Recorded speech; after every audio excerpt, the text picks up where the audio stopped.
He was the heartthrob of the 1980s, charming, talented, and destined for stardom.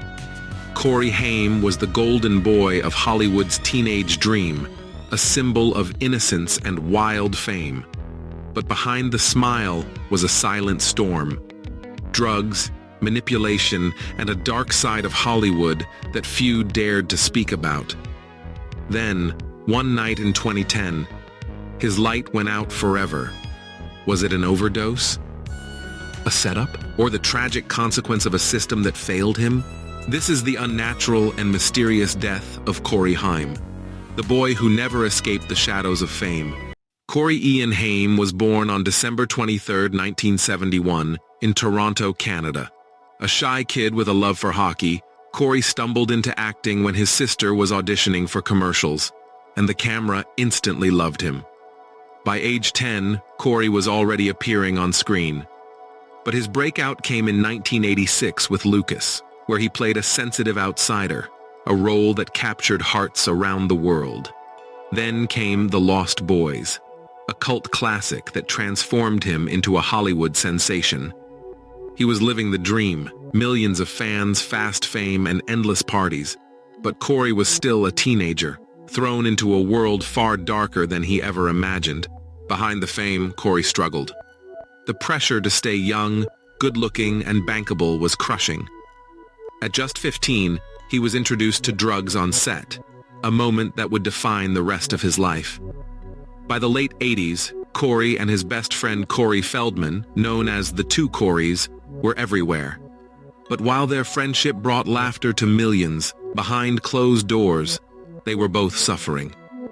Years later, both actors would reveal that as teenagers, they were sexually abused by powerful men in Hollywood. Corey Haim's trauma ran deep, and it became one of the darkest open secrets in the industry. Fame had given him everything and taken away his innocence. As the 1990s began, Corey's career crumbled. He was addicted to cocaine, Valium, and prescription painkillers, anything to numb the pain. He spent millions on drugs and went through over 15 rehab programs in less than a decade.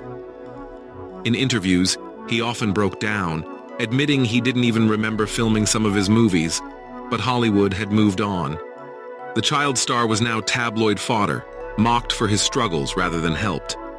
The show was meant to mark a comeback, but it only exposed his fragile state.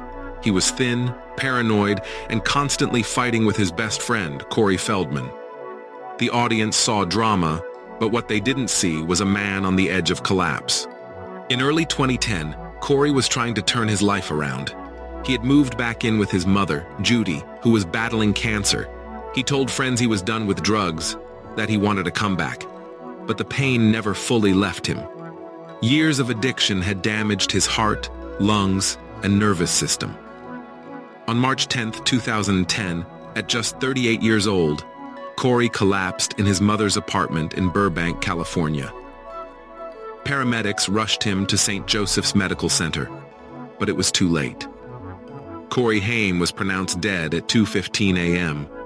Initial reports screamed drug overdose, but soon the story got strange. Authorities found dozens of prescription bottles in his home, all legally prescribed, but toxicology reports later revealed no lethal drugs in his system. His death was officially ruled as pneumonia complicated by an enlarged heart and drug use history, not a direct overdose. So what really happened? Was it his weakened body finally giving up? Or was he slowly poisoned by years of prescription abuse? Some even questioned whether he had been overprescribed medication intentionally, part of a silent Hollywood pattern where broken stars are kept sedated rather than saved. Corey's own mother insisted he was sober in his final months, and that Hollywood's neglect killed him long before his heart stopped. Corey Haim's death exposed the dark side of child stardom, the pain, the manipulation, and the trauma so many young actors face. He was one of many young stars consumed by the very system that created them. Corey Feldman would later dedicate years trying to expose the Hollywood abusers they once feared, but justice never came.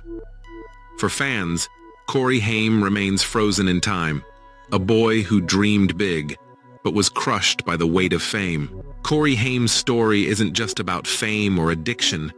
It's about how easily innocence can be lost, and how Hollywood's silence can destroy lives. If you or someone you know is struggling with trauma, addiction, or depression, please reach out, because every story deserves a second chance before it's too late. This is GossipGrid. Subscribe, share, and stay with us as we uncover the truth behind Hollywood's most unnatural and mysterious celebrity deaths.